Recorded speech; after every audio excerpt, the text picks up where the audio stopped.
Hello class. Here is a tutorial for your week 2, chapter 14, SimClaim Assessment Medicare Case 1.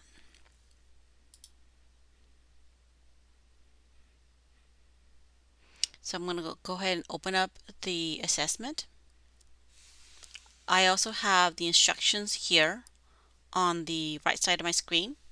So I'm going to follow along the instructions on how to complete my Medicare claim form.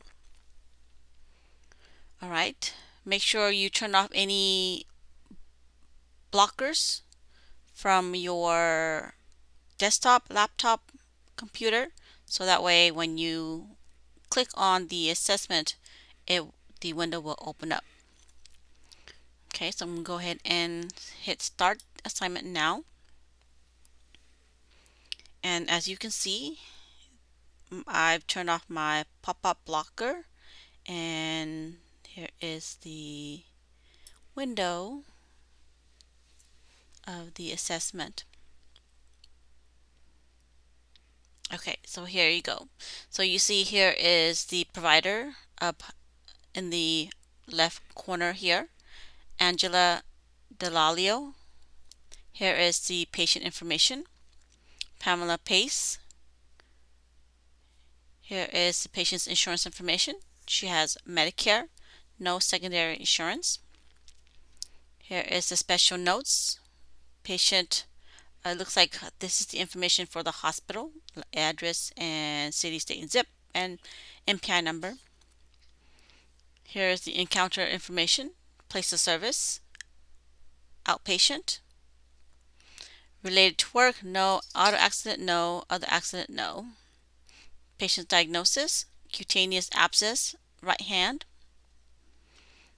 Here is the billing procedure, incision and drainage of an abscess, done on 3/10, CPT code 10060, charge of $450. Okay, so before you start filling out your claim form, you need to turn on your cap lock. The form is completed in all caps. Alright, so here is the instructions. As you can see, the very first instruction here says to enter the name of the insurance, address of the insurance, city, and zip in the right upper corner. So I'm going to go ahead and pull up my screen here so you can see. So right here, I'm going to go ahead and enter Medicare's address. I'm going to scroll back up, and here is Medicare's address. So I'm going to enter Medicare. Okay, press tab to go to the next line. Oops, hold on. I didn't go far enough up. Apologize about that. All right, so Medicare, tab, PO Box 9929, tab. Now you're going to skip the third line. Going to enter the city, state, zip on the fourth line. Boxbury, no punctuation. MD 456789929. So you're going to type the zip code all as one number with no hyphen in between. Okay, now you're going to click on the Medicare box. 1A, you're going to enter the Medicare beneficiary ID number. And let's go back up. Here is her ID number, which is, hold on. ID number is right here, policy number. Sorry, my computer is lagging. 2 TR6 WG8 TY78. Alright, in box 2, we're going to enter the patient's last name, first name, middle initial. Patient's name is Pamela Pace, last name Pace, comma, space, Pamela. 2, enter the patient's date of birth.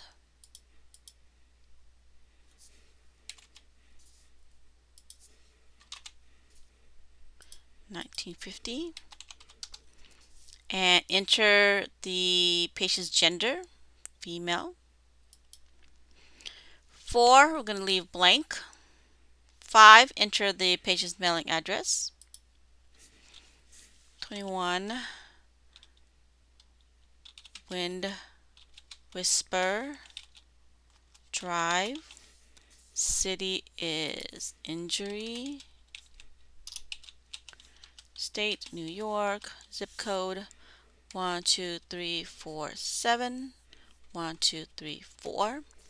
We're going to go ahead, and this is to enter the telephone number. So we're going to enter the telephone number. 101. Next field 555-2397 with no hyphen. All right, 6, leave blank. 7, leave blank. 8, leave blank. 9 through 9D, leave blank. Only completed if Medicare is secondary, if there's a Medigap, or any supplemental plans. 10A to C, we're going to enter no, because if you look right here, sorry, my computer's lagging for some reason. If you look right here, relate to work, no, no, no. So we're going to mark in 10A no, 10B no, 10C no. 10D, leave blank. 11, go and enter the word none. By entering none, the provider has made a good faith effort to determine whether Medicare is primary or secondary. 11A, leave blank. 11B, leave blank. 11C through D, leave blank. Now we're going to move on to 12. 12, we're going to enter signature on file.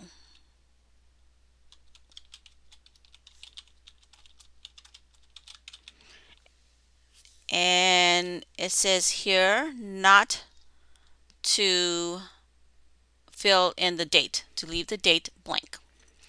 13, leave blank. Block 13 is completed if the patient has Medigap coverage, and a patient does not have Medigap. If the patient has Medigap, it will say as secondary Medigap. Okay, so that's 12, 13, 14. Enter the date as month, day, year, to indicate when the patient first experienced signs and symptoms. So we're going to go down to where the patient was seen at the hospital. 310 YY. So we're going to go ahead and enter 03 10 and YY for just the Cengage assessment. In the real world, you'll actually put the year, but since there is no actual date in these exercises, we're just going to enter YY. Alright, 15, leave blank. 16, enter dates to indicate the period the patient was unable to work. Well, this wasn't work related, so you can see here. So we would not need to enter any dates in 16.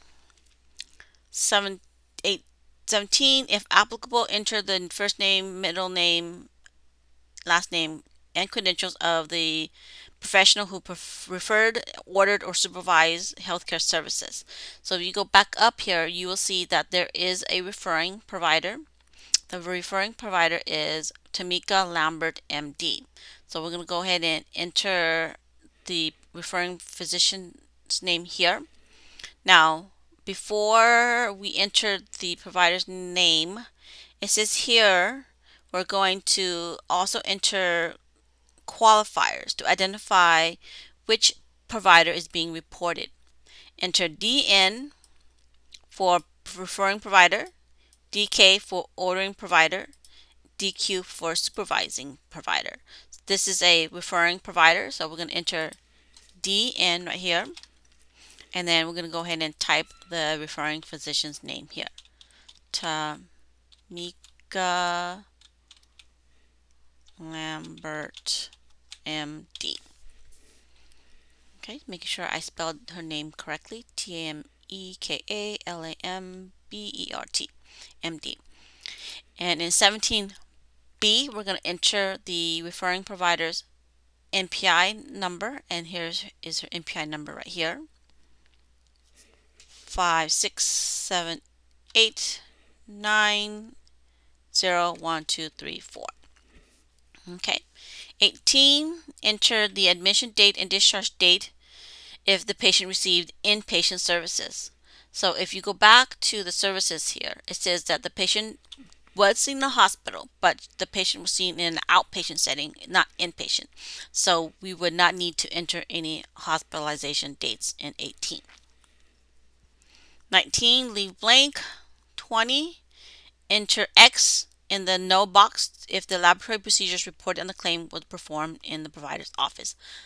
Okay, so we're going to click no because we didn't have any labs that was done. So we're going to click no. All right, 21 is where we enter the diagnosis. We're going to enter 0 here for the ICD-10 indicator. 0 is indicating that we are using the ICD-10. And then we're going to go ahead and enter the diagnosis in the next available slot, which is A. The diagnosis is only 1, so it's going to be L02511. Do not enter the decimal.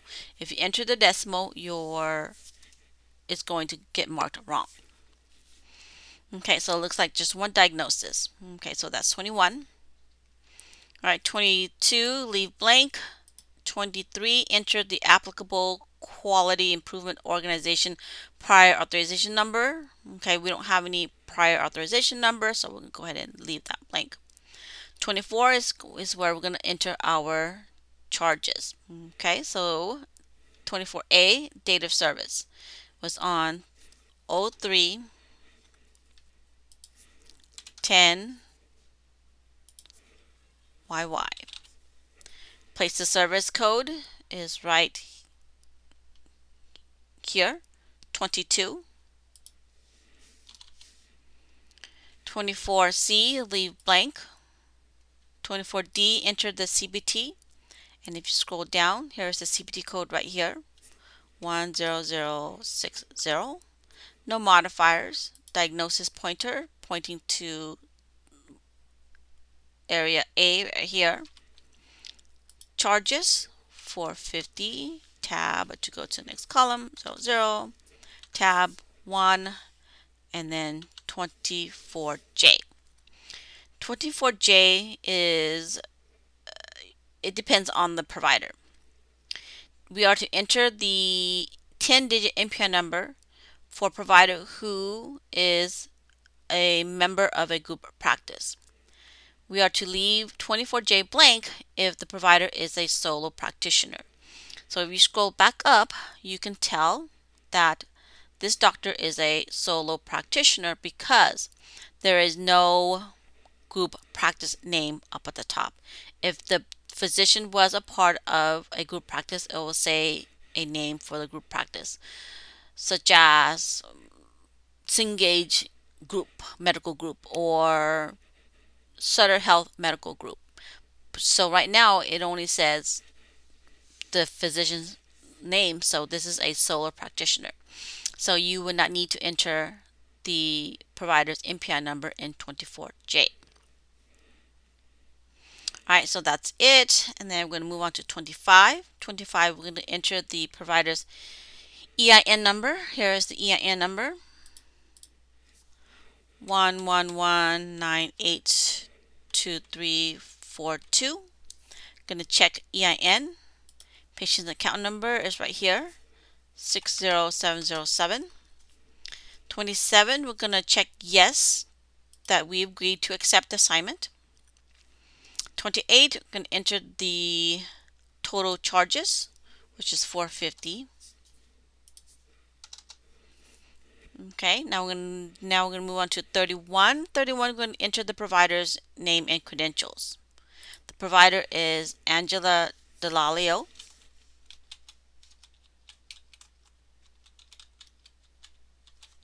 MD. And the date is going to be the current date. Since I'm filling out the claim form on 6/28, that's the date that I'm going to enter here. 6/28, 28, 25.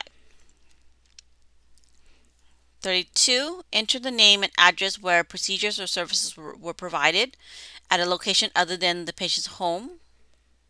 So the services were provided at SimGauge Hospital. So we're going to go ahead and enter SimGauge Hospital here.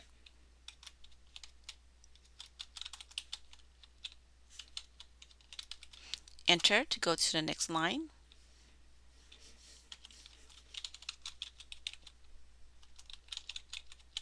Enter. Now I typed out the word street. For some reason, if I did ST, it gets marked wrong. So you'll have to make sure that you type out the word street. Wellstone, New York. 1, 2, 3, 4, 5. No hyphen. 1, 2, 3, 4. Okay, and then you're going to enter the MPI number in 32A, MPI number for the hospital, which is right here. 1, 1, 2, 3, 4, 5, 6, 7, 8, 9. 33, we're going to enter the billing provider. The billing provider is, again, Dr. Delalio.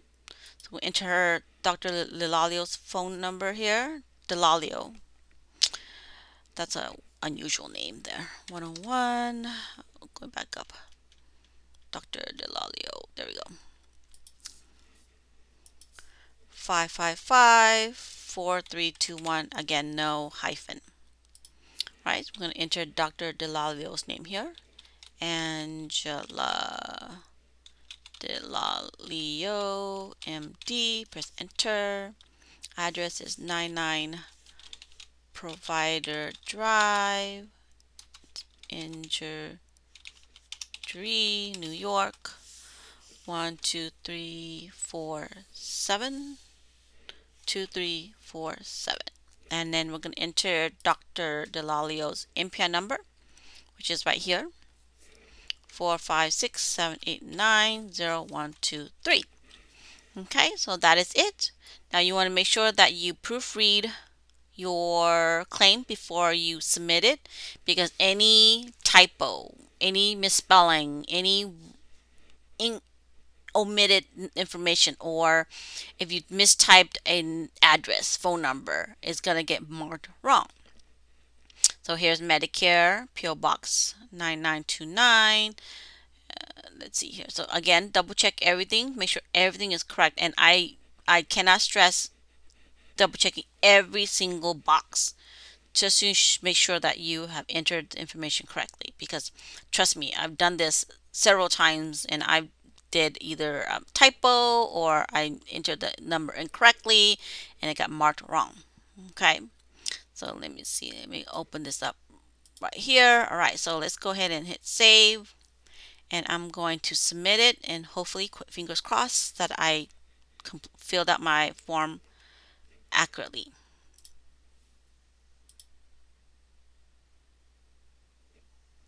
"41 out of 41. Woohoo! All right, so here you can see I filled out my form correctly, accurately, nothing missing, and I scored 100%.